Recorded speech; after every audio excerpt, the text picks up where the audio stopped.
Hello दोस्तों, स्वागत है आप सबका एक बार फिर से आपके अपने चैनल हर दिन टेक्निकल पर। आशा करता हूँ आप लोग अच्छे ही होंगे। दोस्तों, इस वीडियो में हम लोग आज बात करेंगे स्प्लिटर का सेकंड पार्ट, क्योंकि जो पिछला पार्ट था हमारा उसमें हमने एक नॉर्मल सा सर्किट बनाना सीखा था ऑडियो स्प्लिटर का, जिससे हम 4+4 आउटपुट ले रहे थे, 2 इनपुट दे रहे थे, यानी एक इनपुट पे हम 4 आउटपुट ले सकते थे। ऑडियो स्प्लिटर का मतलब आज समझ ही गए होंगे अब तक तो, कि एक सिग्नल से हम कई सारे सिग्नल बांट सकते हैं। उस तरह का ये सिग्नल, मतलब हमारा एक सिग्नल जो आता है वो 4 जगह बढ़ जाता है। इस तरह का डायग्राम पिछले वीडियो में दिया था हमने, और जिन लोगों ने नहीं देखा है अभी तक, वो यहाँ आई बटन में ऊपर मैं लिंक दे रहा हूँ, वहाँ से देख सकते हैं। और कुछ इस तरह का डायग्राम था वो, और इसमें पूरा एक्सप्लेन किया हुआ था। तो इस वाले वीडियो में तो एक्सप्लेन नहीं करूँगा मैं, क्योंकि अगर एक्सप्लेन करेंगे तो पूरा टाइम पिछले वीडियो का ही चला जाएगा, तो कोई फ़ायदा नहीं होगा उससे। तो हम यहाँ एक्सप्लेन नहीं करेंगे। आप इसमें क्या कर सकते हैं, अगर कोई हमिंग की समस्या आती है तो 104 पीएफ आप यहाँ से और यहाँ लगा दें, यानी कि जो हमारी माइनस सप्लाई और ग्राउंड के बीच में, और ऐसे ही प्लस सप्लाई और ग्राउंड के बीच में 104 पीएफ आप जोड़ सकते हैं। ठीक है, यहाँ नहीं दिखाया है, हालांकि आप अगर हमिंग की समस्या आती है तो आप यूज़ कर सकते हैं। ठीक है, तो चलिए आगे बढ़ते हैं। अब आगे देखते हैं। देखिए, ये डायग्राम मैं पूरा बना चुका था पहले ही, तो उसे तो नहीं बनाने बैठूंगा अब, ना एक्सप्लेन भी नहीं करूंगा, क्योंकि अभी जैसे कि बताया कि लंबा वीडियो हो जाएगा, तो वही बातें रिपीट करने से कोई फ़ायदा नहीं होगा। जिन लोगों ने नहीं देखा है वो लिंक दिया है, उससे जाके देख सकते हैं। ठीक है, तो मैं यहाँ इस तरह को जल्दी से कंप्लीट करके फिल कर देता हूँ पूरा, जैसा कि ये यहाँ ख़त्म होगा 3 और 1 4, और ये आर आउटपुट फॉर रैम्प। तो ये टोटल डायग्राम पूरा बन चुका है। अब इसमें क्या था कि मेन वॉल्यूम कंट्रोल हमने ऐड नहीं किए थे, तो एल इनपुट यानी कि लेफ़्ट साइड की इनपुट यहाँ हो गई है, और राइट साइड की इनपुट इस तरफ हो गई है।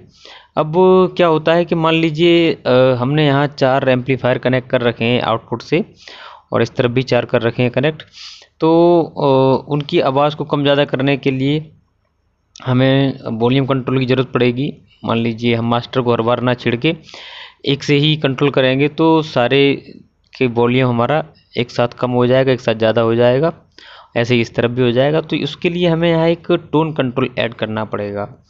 तो कई बार कन्फ्यूज़न हो जाता है लोगों को कि टोन कंट्रोल हम कैसे ऐड करेंगे, तो वही हम लोग इसमें देखेंगे। तो देखिए, मैं एक टोन कंट्रोल ले लेता हूँ, और ये 100 के है। आप चाहें तो 47 के, 50 के ये भी लगा सकते हैं। मैंने यहाँ 100 के पे लिया है। तो जैसा कि वॉल्यूम टोन कंट्रोल होता है, आपको पता ही होगा कि हमारी उसमें 3 पिन्स रहती हैं, और पहली पिन जो होती है हमारी सिग्नल इन के लिए यूज़ की जाती है। अगर इस तरफ से हम देखें फ्रंट में पकड़ के, तो पहली पिन, दूसरी पिन, और ये लास्ट तीसरी। तो तीसरी हमारी ये ग्राउंड के साथ जुड़ी हुई है।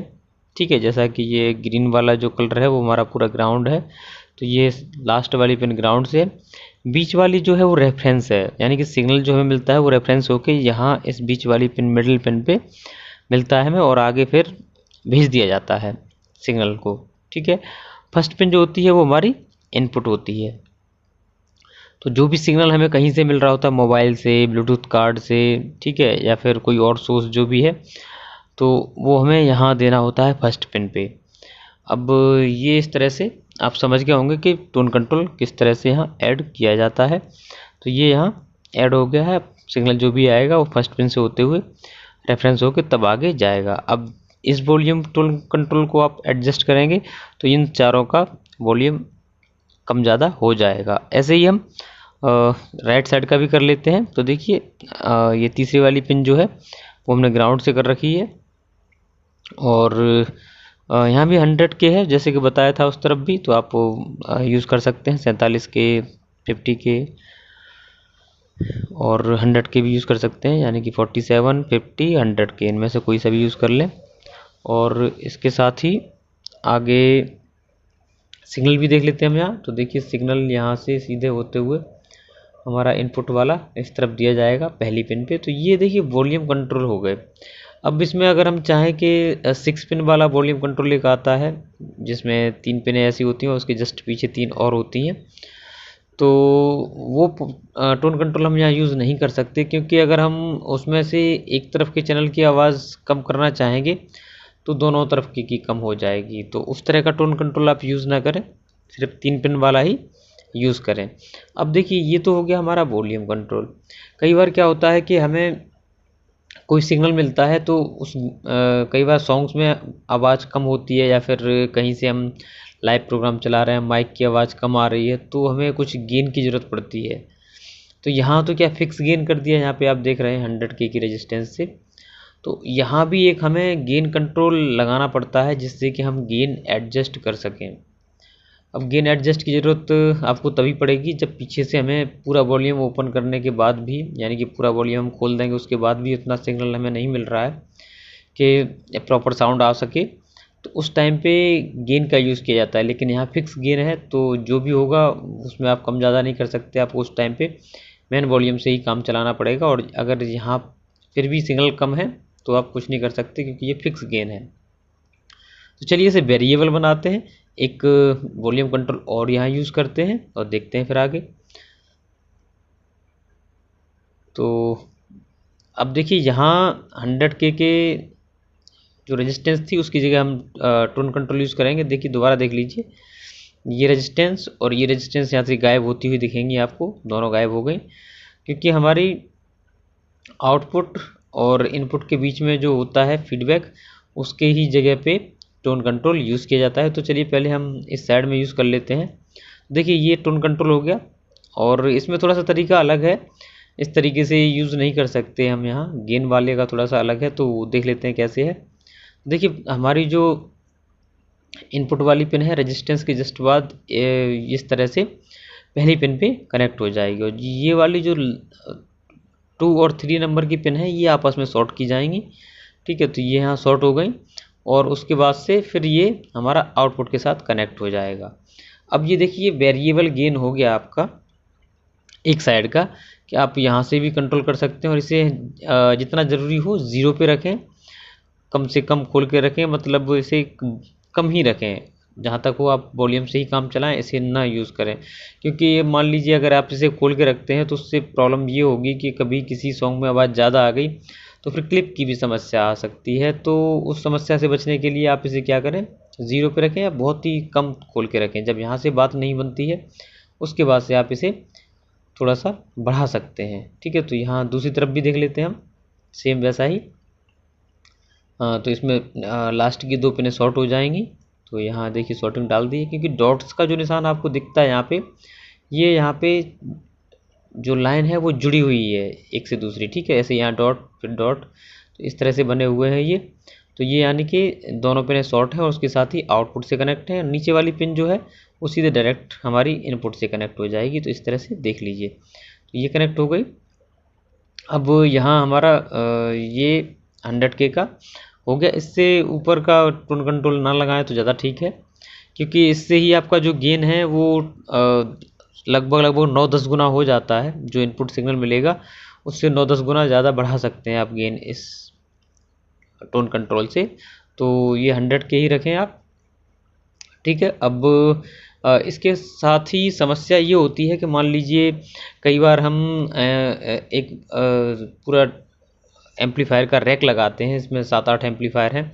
अब कुछ एम्पलीफायर की आवाज़ हमें जैसे पास में रखें तो उनकी आवाज़ कुछ कम चाहिए, जो फ्रंट में स्पीकर रखे होते हैं तो उनकी आवाज़ कुछ कम रखनी पड़ती है, मिडल में है उनकी थोड़ी ज़्यादा रखनी पड़ेगी, और सबसे लास्ट में लगे हैं पीछे उनकी ज़्यादा रखनी पड़ेगी। तो यानी कि एम्पलीफायर हमारे इसी तरह से कनेक्ट हैं कि जो फर्स्ट वाला है वो फ्रंट पे है, मिडल में और फिर लास्ट में, और इस तरह से लास्ट के लिए और कवर करने के लिए 4 एम्पलीफायर यहाँ लगा दिए, लेफ्ट राइट दोनों तरफ। तो अभी क्या होगा कि हम यहाँ से वॉल्यूम कंट्रोल करेंगे तो भी आवाज़ एक साथ पूरी कम हो जाएगी, और यहाँ से कम करेंगे तो भी पूरी कम हो जाएगी और ज़्यादा होगी। तो उस टाइम पे क्या होगा कि यहाँ भी आप वॉल्यूम ऐड कर सकते हैं उससे क्या होगा कि आप जितना सेटिंग कर देंगे कि फ्रंट पे इतनी आवाज़ हमारी आनी चाहिए और मिडल में इतनी होनी चाहिए, लास्ट में इतना होना चाहिए, जितना वॉल्यूम खोल देंगे फिर आप बटाएं यहाँ से आवाज़ बढ़ाएंगे या घटाएंगे तो उसी रेशियो में बढ़ेगी जिस हिसाब से आपने सेटिंग कर रखी है। तो यहाँ भी आप टोन कंट्रोल यूज़ कर सकते हैं। तो चलिए देख लेते हैं आगे किस तरह से कर सकते हैं। चलिए यहाँ टोन कंट्रोल देख लेते हैं। ये देखिए ये हमारा टोन कंट्रोल है। इसकी पहली पिन जो है वो हमारी यही है, क्योंकि ये उल्टा लगा हुआ है अभी इस टाइम पे। तो इसे भी अगर हम उल्टा करेंगे तो हमारी पहली पिन ये बनती है, ऐसे ही इसकी ये पहली पिन बनती है।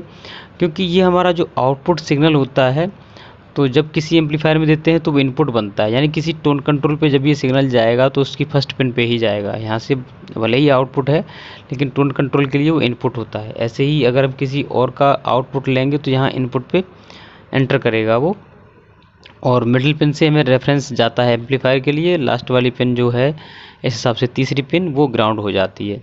तो ये इस तरह से टोन कंट्रोल आप यहाँ ऐड कर सकते हैं 4। तो चलिए मैं इन्हें ऐड कर देता हूँ। जैसा कि आप देख रहे हैं चारों यहाँ ऐड कर दिए, और इनकी वैल्यू आपको रखना है तो 47 के रख लीजिए आप, क्योंकि 47 के 4 यहाँ मैंने इस तरह से लिख रखा है 47 के इंटू 4, यानी कि 4 पोटेंशियोमीटर आपको यूज़ करने हैं। अब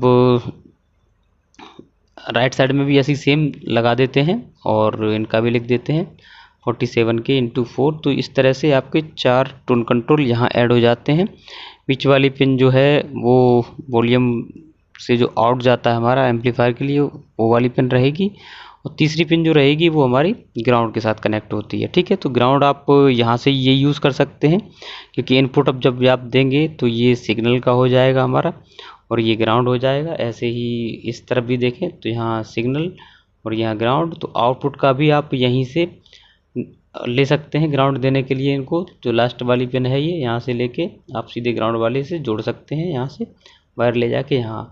तो यहाँ इसलिए नहीं मैंने किया था कि क्लैरिटी थोड़ी बनी रहे, क्योंकि यहीं से वायर फिर मैं ले जाके यहाँ जोड़ता फिर यहाँ से यहाँ लेके जाते तो थोड़ा सा क्या है कि सही नहीं लगता वो देखने में। इसके वजह से क्लैरिटी के लिए छोड़ दिया है। तो उम्मीद है ये अब डायग्राम आपको समझ आ गया होगा, आप बना सकते हैं आसानी से। अब इसमें अगर टोटल टोन कंट्रोल की बात की जाए तो देखिए 4 इस तरफ हो जाएंगे आपके और 2 इस तरफ, यानी कि 6 एक तरफ हो जाएंगे एक चैनल पे और 6 एक दूसरे चैनल पे हो जाएंगे। तो यानी टोटल 12 टोन कंट्रोल हो जाएंगे। अगर आप किसी बॉक्स में से बनाते हैं तो आपके पास टोटल 12 टोन कंट्रोल मिलेंगे देखने को आपको, और जिससे आप कंट्रोल कर सकते हैं आपके पूरा एम्पलीफायर सिस्टम कि किस तरह से सेटिंग आपको रखनी है। तो इसी तरह से मिला के कई सारे हो जाते हैं, बहुत सारे टोन जो देखने को मिलते हैं हमें स्प्लिटर में या ऑडियो डिस्ट्रीब्यूटर में। तो ये सर्किट डायग्राम आपके लिए बना दिया था, अब आप इसे यूज़ कर सकते हैं। बाकी मैं प्रैक्टिकल करूँगा तो सिर्फ एक चैनल पे आपको बना के और ट्राई करके दिखा दूँगा। और इसी में अगर हम सिंगल सप्लाई पे 0-12 पे अगर यूज़ करना हो तो उसे कैसे करेंगे, क्योंकि ये डुअल सप्लाई पे चल रहा है। तो सिंगल सप्लाई पे चलाने के लिए हम इसे और बना के देखेंगे, तो उसको हम किसी और वीडियो में देखेंगे कि टेस्टिंग हम पहले लेके आएंगे, उसके बाद से उसका डायग्राम दे दिया जाएगा आपको। और हाँ, ये जो डायग्राम आपको अभी यहाँ दिख रहा है, क्योंकि काफ़ी लोगों की ये शिकायत रहती थी कि सर हम स्क्रीनशॉट लेते हैं तो हमें ये इनकी वैल्यू नहीं शो होती है जो यहाँ लिखी है रेजिस्टेंस पे, और कई बार छोटी वैल्यूज़ जो होती हैं वो नहीं दिखती हैं। तो अब से आपको PDF मिल जाया करेगा इन सब का। वीडियो आने के 1-2 दिन बाद मैं PDF अपलोड कर दिया करूँगा, तो आप डाउनलोड करके फिर आसानी से बना सकते हैं। तो चलिए मिलते हैं किसी अगली वीडियो में, तब तक के लिए नमस्कार, अपना ख्याल रखें।